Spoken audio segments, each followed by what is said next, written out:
I love reading, and reading by the pool, even better. But here's the thing. At this hotel, the book isn't the only thing telling a story.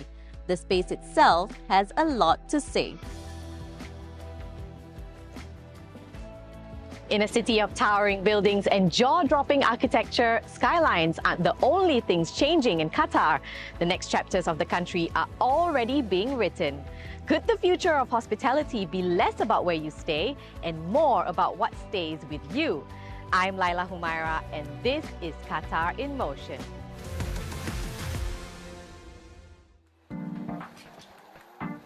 Did you know that Qatar has one of the highest numbers of hotel rooms in the GCC? According to Cushman & Wakefield, the number of hotel keys in Qatar hit a record of 40,000 at the start of the year.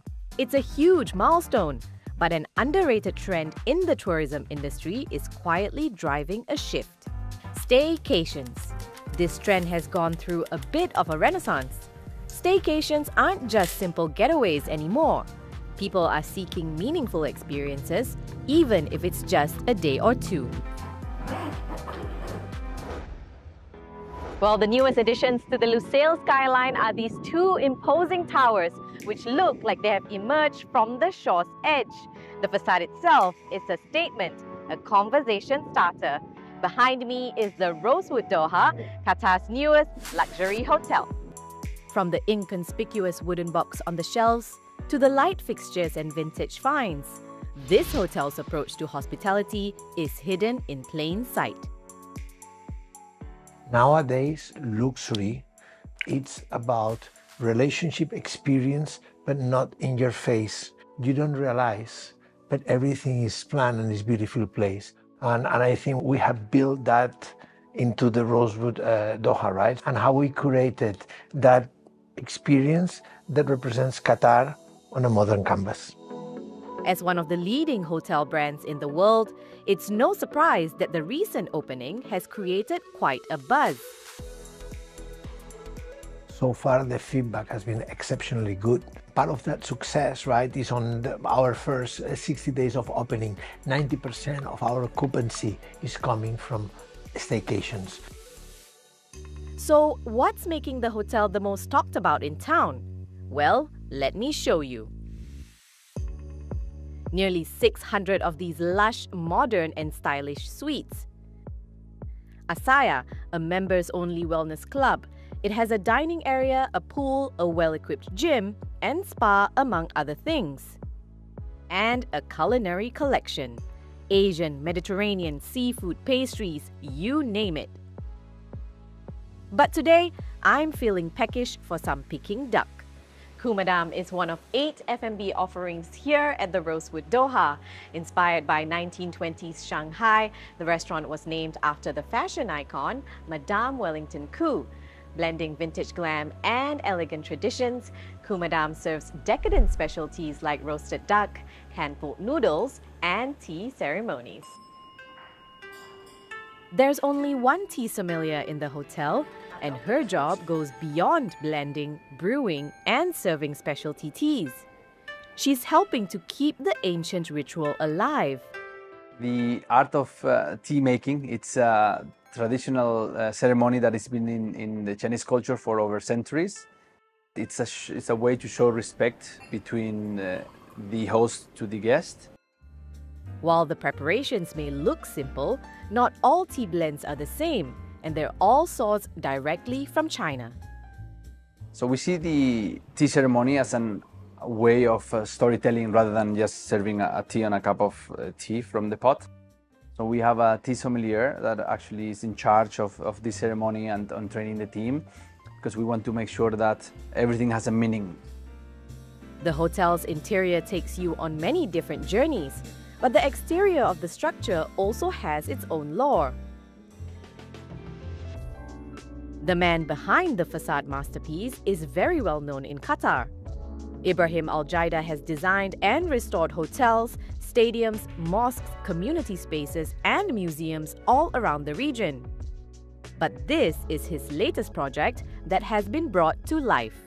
Tell us about the vision that you had, building the facade of the Rosewood Hotel, like corals coming up out from the seabed. Tell us about that vision. In the past, we look at our architectural identity as a skin of a building. But now, with time and with the evolution of the development of architecture in our region and in Qatar in particular, we're sort of redefining identity, our nature's identity, our sand dunes, and the sea is a very important part of our history.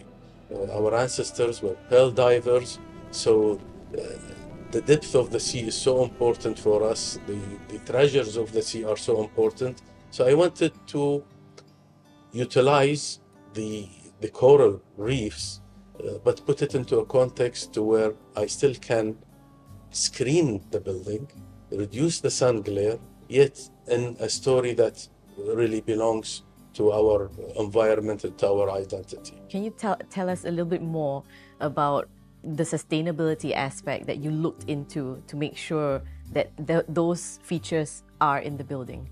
Well, sustainability now is not a sort of a marketing thing for Lusail and for Doha. It's a legislation. An important part was how to reduce the sand layer, which we started talking about how the skin of the building started behaving. That's inspired by the corals. Then you go a little bit more into details, which your typical visitor may not see directly, but how efficient is the water consumption, how efficient is the electrical consumption. In the past, they tend to put a glass building and pump energy to cool it down. Now with the screening, you reduce that substantially. How do you think architecture will continue to grow and develop in Qatar? And what do you hope for the next generation of Qatari architects to follow in the legacy of your footsteps? A new vocabulary for this younger generation is developed, and I see the younger architects are really getting inspired of the vast sources of inspiration, whether it's our desert or our sea, the Tao. There is so much to dig in and to be inspired from into our culture. And that, I think, is going to create a wonderful direction into contemporary Qatari architecture. Ibrahim's mission to preserve Qatar's architectural language is echoed by Rosewood Doha. The hotel made itself a canvas for Qatari artists to showcase their talent, tell their stories, and display their heritage. For the China Ware, we partner with Emergis, right? And Emergis helped us to find two local artisans, Gada and Noor, that both of them have prepared the China Ware for the residents and for the houses. Aptly named Treasures of Land and Sea, Gada Al Qatar's art collection displayed at the Rosewood is among many of her works she describes as very personal. I did a collection inspired by the marine life of Qatar. Each set is a fish with its name and a corresponding pattern. The hamur is a fish that usually is found under rocks, and you can find them 3 to 4 meters deep. In the composition, you will see them sitting low on the plates. The fish, when you try and attempt to catch them, they jump. And so I tried to reflect that in the movement. The bowls and the curves came from movements of waves and the plants you find and corals you find in the sea. I'm very deeply connected to the sea and the ocean. My great-grandfather was a pearl merchant, and we live in a coastal city. I grew up in a culture and in a tradition that is very oral. So our history is transferred orally. And just between a generation of my father and my grandfather, so much has been lost. So I'm trying to create the things I wish I'd seen or I wish my parents have done for their moment in time.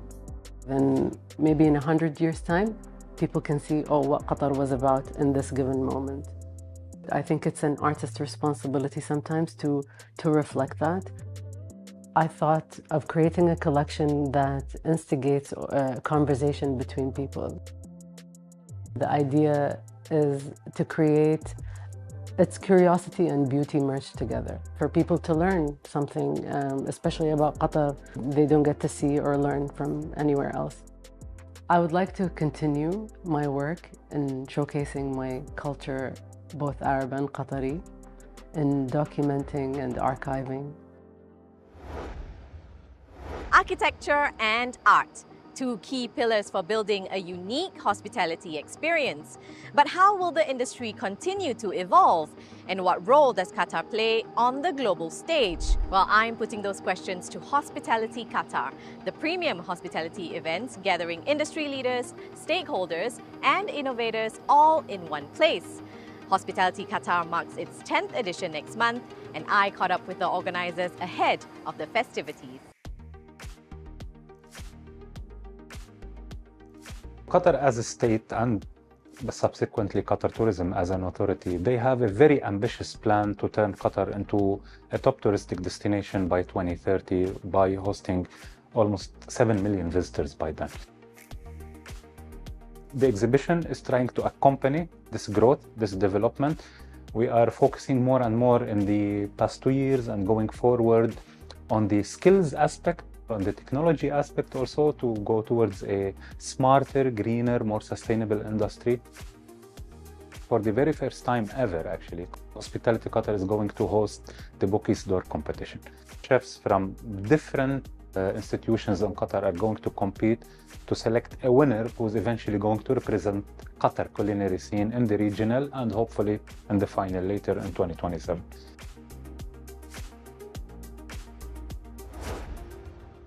Well, it's clear that Qatar is creating something special at the intersection of hospitality, tourism, and architecture, embracing trends but elevating the experience to stay ahead of the curve. That's all for now, but thanks for watching Qatar in Motion. See you next time.